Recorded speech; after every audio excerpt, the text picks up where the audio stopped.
kan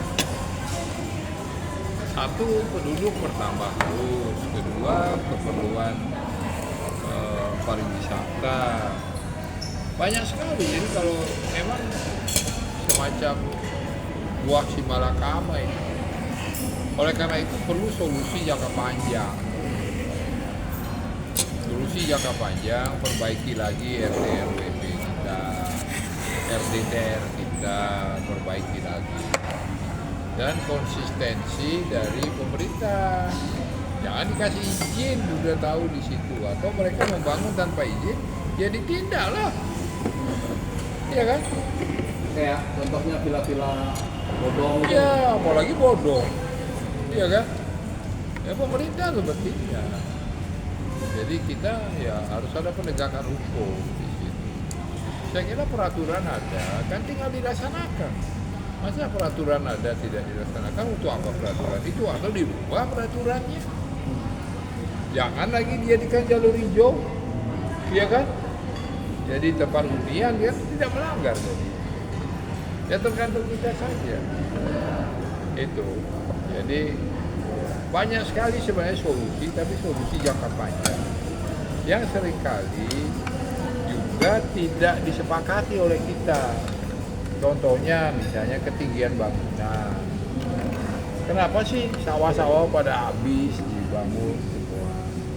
Karena kebutuhan pariwisata tinggi, sementara lahannya nggak cukup.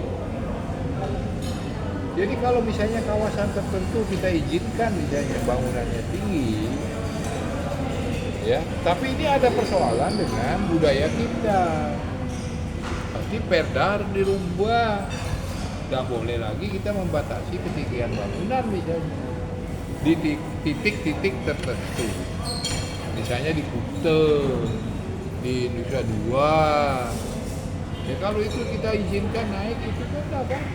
Tapi tadi, nanti gimana kaitannya dengan perda kita?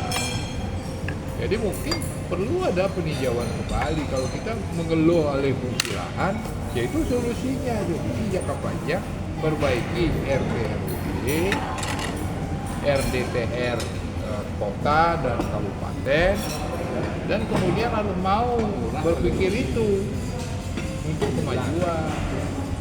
Kalau enggak, ya ada lagi solusi. Jangan lagi terima wisatawan banyak-banyak. Ya kan? Penduduk kita dibatasi jumlahnya. Kan begitu. Sekarang penduduk kita tambah terus. Apalagi kalau anak 4, makin banyak lagi kan. Mau tinggal di mana? Kalau bukan di jalur hijau. Karena tanah yang dia punya cuma itu. Ya. Itu kan persoalannya. Apalagi kalau miskin, Pak. Iya, apalagi kalau miskin. Ayo, ini kan problem. Yang itulah gunanya pemimpin itu yang kita akan pilih ini. Jadi kita mikirkan itu. Ya tidak. Jangan biarkan persoalan ini berlarut-larut terus-menerus. Tapi memang itu memerlukan kemauan politik yang ada kaitannya juga dengan masalah budaya kita. Jadi, apakah masih relevan ketinggian bangunan hanya bisa 15 meter? Itu problem kan. Apa kebijakan pajak bumi dan bangunan masih seperti itu? Orang punya lahan misalnya 30 are. Kalau dipakai bertani udah jelas tidak menghasilkan. Pajaknya tinggi. Ada orang mau kontrak atau mau beli untuk bikin bangunan jadi jual. Ya kan? Nah, itu yang terjadi. Karena kalau dia tanemin dan dia bertani sudah jelas tidak mungkin mampu menghidupi dia. Jadi kita harus jujur melihat apa sih sesungguhnya yang terjadi. Bahwa kita ngomel alih fungsi lahan, iya.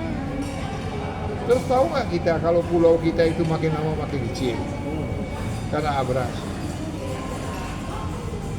Terus solusi abrasi apa? Kan harus dikembalikan lagi lahan. Itu yang judulnya reklamasi. Tapi reklamasi kan nggak boleh. Sekarang untung kita ada reklamasi di Serangan. Untung dalam tanda petik. Nambah itu 400 hektar lahan kita. Iya kan? Bali itu nambah 400 hektar kan. Ya, tapi kan itu juga kan ditentang habis-habisan. Nah itu persoalan kita memang makin hari persoalan akan makin kompleks. Kita mau ini tapi tidak mau yang lain gitu. Itu persoalannya. Jadi memang semua ada pengorbanan.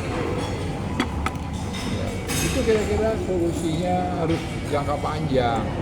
Kalau jangka pendek ya ubah RPRWP dan RDTR.